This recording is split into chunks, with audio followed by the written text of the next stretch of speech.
വിഖ്യാത എഴുത്തുകാരൻ വൈക്കം മുഹമ്മദ് ബഷീറിന്റെ അനുസ്മരണം കെ കോയിക്കൽ സ്മാരക ട്രസ്റ്റിന്റെ നേതൃത്വത്തിൽ സംഘടിപ്പിച്ചു.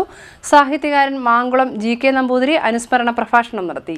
വിഖ്യാത എഴുത്തുകാരൻ മുഹമ്മദ് ബഷീറിന്റെ അനുസ്മരണം കെ കോയിക്കൽ സ്മാരക ട്രസ്റ്റിന്റെ നേതൃത്വത്തിൽ കായംകുളം ഐക്യ ജംഗ്ഷനിലെ സ്മാരക ഹാളിൽ സംഘടിപ്പിച്ചു. ട്രസ്റ്റ് അംഗം അഡ്വക്കേറ്റ് H. സുനി അധ്യക്ഷനായി. സാഹിത്യകാരൻ മാങ്കുളം GK നമ്പൂതിരി അനുസ്മരണ പ്രഭാഷണം നടത്തി.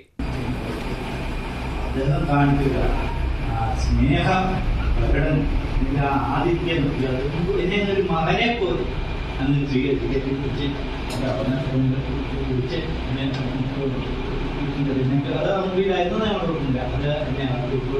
അത് തന്നെയാണ് എനിക്ക് വളരെ കാര്യങ്ങൾ എന്തായാലും കഥ ഞാൻ എന്തിനാ പോയത് പേരുന്നു.